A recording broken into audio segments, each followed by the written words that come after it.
روزی یک مرد ثروتمند پسر بچه کوچکش را به ده برد تا به او نشان دهد مردمی که در آنجا زندگی می کند چقدر فقیر هستند.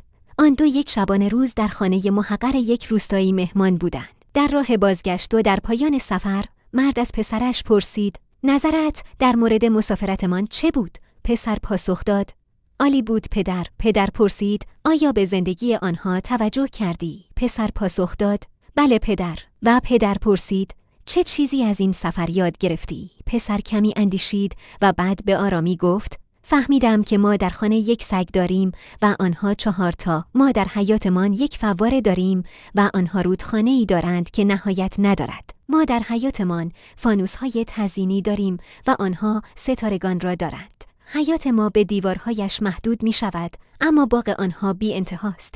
با شنیدن حرفهای پسر زبان مرد بند آمده بود.